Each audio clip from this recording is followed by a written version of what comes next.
falar agora sobre o sistema reprodutor feminino e os diferentes métodos contraceptivos. Vem comigo! Bora!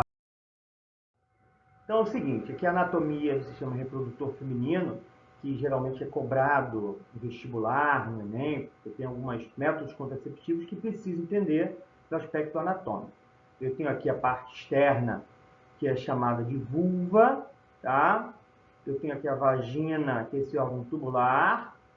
O útero, na qual a entrada é chamado de colo do útero ou cervix, tá? Eu tenho aqui a tuba uterina e varrendo constantemente a tuba uterina, eu tenho, sendo varrido, né? Eu tenho aqui os dois ovários, tá? Que vai produzir os hormônios femininos, estrogênio e progesterona, e vai liberar o óvulo. Certo? Então, aqui uma visão medial, né? Cortando a pessoa ao meio e olhando essa face medial, certo? Nós temos aqui a relação aqui da bexiga, ó, bexiga, uretra, abertura vaginal, canal vaginal aqui, ó, o útero, eu tenho o cérvix ou colo do útero, eu tenho aqui o ânus e o reto. Nota que há uma proximidade importante do ânus com a abertura vaginal e a abertura da uretra, né? Por que eu comento sobre isso? Primeiro, em relação à higiene de crianças, né, do sexo feminino, bebês, né, na qual tem que se evitar na hora de fazer a limpeza, fazer esse movimento da região posterior para anterior, para evitar de trazer fragmentos de fezes, né, logo contendo bactérias, podendo gerar uma infecção ou urinária ou uma infecção vaginal. Tá certo?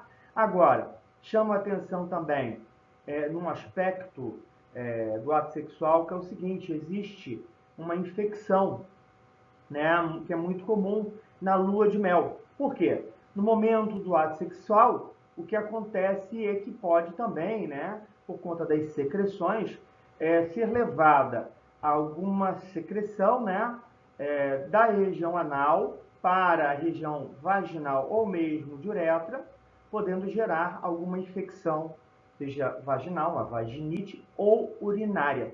Por isso que é interessante, após o ato sexual, a mulher urinar para limpar a uretra e até a própria higiene. Tá certo? Beleza. Vem comigo. Aqui novamente o útero, agora uma visão anterior, novamente aqui, ó, a vagina, o cérvix ou cervice, que é o colo do útero. Eu tenho aqui o útero, nota que tem uma camada interna, essa camada interna é chamada de endométrio, endo significa dentro. Eu tenho as tubas uterinas, tá? Tuba uterina, essa região mais dilatada é chamada de infundíbulo, que está constantemente varrendo os ovários e sugando. É ele que vai ter a importância de sugar o óvulo, que é liberado pelo ovário. Tá certo? Quem controla os ciclos hormonais é uma glândula chamada de hipófise, tá? Que libera o hormônio luteinizante e o hormônio folículo estimulante, que vai agir sobre os ovários, estimulando a produção de estrogênio e progesterona, que vai ter funções, né, principalmente controlar a ovulação, preparar o útero para a gravidez, principalmente o estrogênio. A progesterona também tem uma função após a fecundação, muito importante, e gerar os caracteres sexuais femininos. O estrogênio e progesterona promove o crescimento da mama, o alargamento da cintura pélvica, né, para suportar melhor a criança, tá certo? O fechamento logo o amadurecimento ósseo para a mulher suportar a gravidez, entre outras funções. Mas vamos lá, vamos tentar entender. Primeiro que nós vamos entender como funciona o ciclo menstrual. O ciclo menstrual, ele tem aproximadamente um mês, né? Por isso que chama de menstrual, tá certo? E começa, isso aqui é importante, ó, dia 1, começa com a menstruação, tá? O que é a menstruação? No ciclo anterior, a mulher se preparou para uma gravidez, mas não houve. Então ela perde essa camada interna chamada de endométrio. perde os vasos sanguíneos, perde essa camada. Então não é uma sujeira, uma imundície. Essa camada interna que é perdida. Inicialmente é um sangue vivo, né? Porque vários vasos sanguíneos se arrebentam, essa camada é desprezada e depois vai, além disso, vai saindo pequenos pedaços de tecido, coágulos, né? Aí eu chamo a atenção. Dura 28 dias, tá certo? Beleza. O meio, 14 dias, é o momento da ovulação. Então, nota. Dia 1 é a menstruação. Dura 28 dias. O meio é a ovulação, a liberação do óvulo pelo ovário, no 14º dia, tá? O que eu coloquei ali? Uma estrelinha e coloquei cinza. 3 dias a mais, 3 dias a menos. Cerquei essa data mostrando que não é exatamente o 14º dia. Ela pode ovular, a mulher pode ovular antes ou depois dessa data, tá? Porque o ato sexual pode regular muito esse processo de liberação do óvulo, tá? Vamos lá. Então, novamente, começa no primeiro dia. A mulher tem aproximadamente 5 dias de menstruação, né? Na qual ela perde essa camada interna chamada de endométrio. Nesse momento eu tenho ausência hormonal, tá certo? Beleza. A partir do terceiro dia, né? Mas estou contando aqui como um sexto dia, até o momento da ovulação, o ovário, dentro do ovário vai se desenvolver um folículo, tá? Que é a estrutura que vai liberar o óvulo. E, além disso, o endométrio é refeito, por isso que a mulher para de sangrar. Qual é o hormônio que vai estar agindo nesse momento, tá? Primeiro, o hormônio chamado folículo estimulante, ou FSH, para estimular o crescimento do folículo, e o folículo vai liberar o estrogênio. O estrogênio, ou estradiol, que é o hormônio que vai reconstruir o endométrio. 14º dia ocorre a ovulação, aí eu chamo a atenção que a secreção vaginal, até esse dia, até a ovulação, ela é uma secreção que parece clara de ovo, tá? É importante citar isso, porque a mulher pode reconhecer se ela ovulou ou não. Então, até a ovulação, eu vou ter essa secreção parecendo uma clara de ovo, e eu vou ter o pico de 2 hormônios. Um é o LH e, novamente, o outro é o estrogênio. Lembra que antes foi o folículo estimulante e estrogênio. Agora eu tenho o LH e o estrogênio, que vai induzir a ovulação. Tá certo? Beleza, aqui eu tenho uma imagem da ovulação, eu tenho aqui o folículo e aqui sendo liberado o óvulo. Tá certo? Que vai ser sugado ali pela tuba uterina. Tá certo? Beleza. A partir daí, né, a secreção vaginal ela muda, ela fica mais viscosa, mais pegajosa, mais opaca.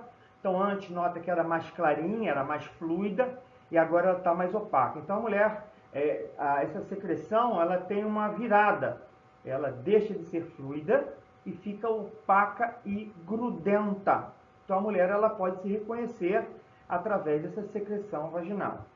Nesse momento em que a mulher ovulou, tá? E essa secreção ficou mais espessa, essa secreção espessa, ela é controlada principalmente pela progesterona que é liberada, tá? É também liberado estrogênio, mas a progesterona vai ser importante para gerar essa fase, chamada de fase secretora. Então aqui eu tenho estrogênio até a ovulação. Depois da ovulação eu tenho estrogênio e progesterona. A progesterona, ela vai fazer a secreção ficar mais viscosa e atrapalhar o processo de fecundação. Tá certo?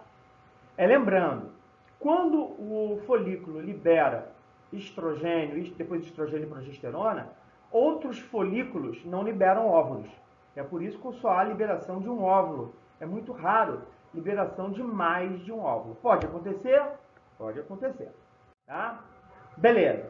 Os níveis hormonais o pico, no caso da mulher com 35 anos, tem uma queda gradual. Nota que no homem o pico é com 20 anos da testosterona.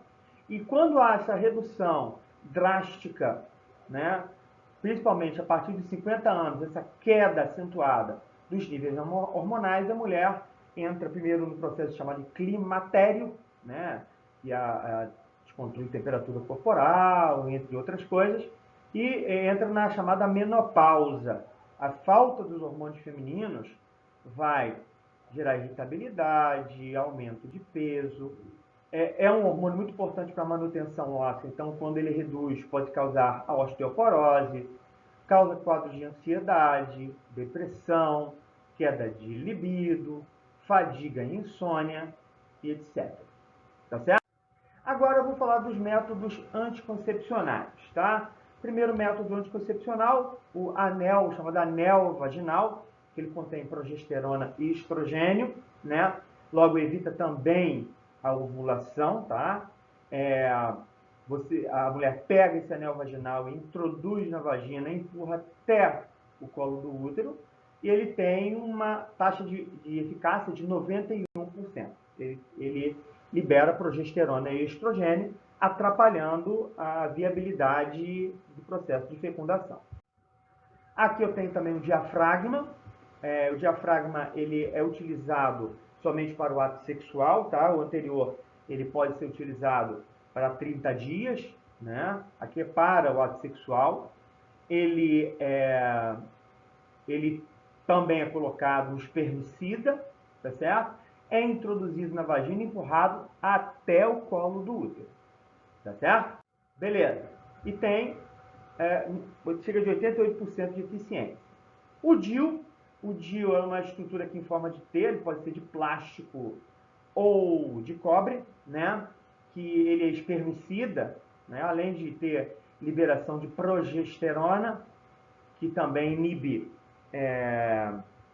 faz com que toda a estrutura do sistema reprodutor feminino não consiga, bloqueie os espermatozoides, tá? Ele pode ser utilizado até por 10 anos, tem que ser introduzido pelo médico, tá? Porque ele vai ser introduzido dentro do útero, tá? Beleza. A camisinha feminina, tá? Na qual é introduzido até o colo do útero, e ele tem uma aba, né?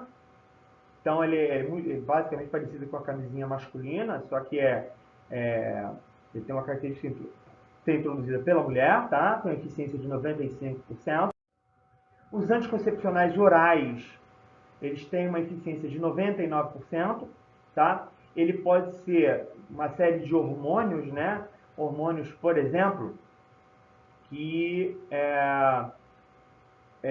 bloqueiam o eixo do controle do ovário, além de liberar progesterona, que faz com que haja também uma redução da capacidade do espermatozoide de fecundação.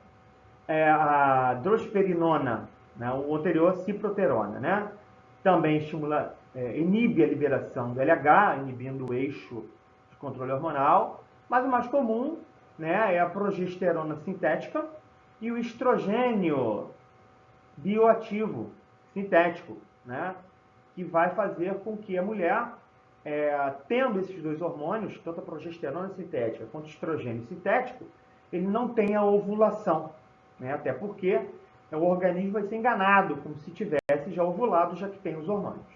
Tá? Os anticoncepcionais injetáveis também têm eficácia de 97% a 99%, dura até 3 meses, então é injetado o hormônio e a mulher pode injetar de 3 em 3 meses, em alguns até com um tempo um pouco maior. Tá? A pílula do dia seguinte, tá?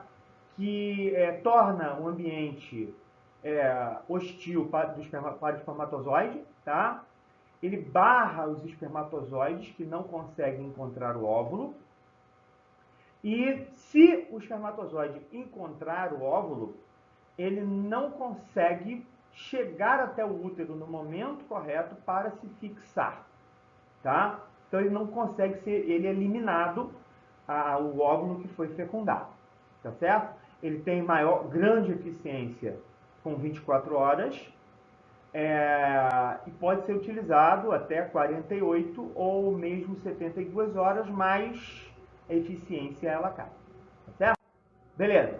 O coito interrompido, ele tem uma eficácia de somente 73%, tá? Aí eu chamo a atenção que tem que ter um cuidado maior, no momento da ejaculação o homem retira o pênis, tá? A eficácia é muito maior, tá? A ligadura de trompas, né, aquele parecido com a vasectomia. A vasectomia é cortada no homem no canal deferente. E no caso da mulher, aqui eu tenho a ligadura de trompas ou laqueadura, que tem uma eficácia extremamente alta, 99,9%. Tá certo? E aqui uma charge, né, em que o homem pergunta para a mulher, posso gozar dentro? Aí ela responde. Uma outra pergunta, pode pagar pensão? Então eu chamo a atenção, gente, use camisinha, use os anticoncepcionais, converse com seus pais para ter uma orientação, tá certo? Para ter a melhor escolha do anticoncepcional, para se cuidar, tenham filhos numa idade em que vocês tenham, já buscaram um aspecto profissional, já tem uma realização profissional, e tem que ter um pouquinho de responsabilidade na hora da fecundação, de criar um filho, tá, gente? Muito obrigado. Valeu!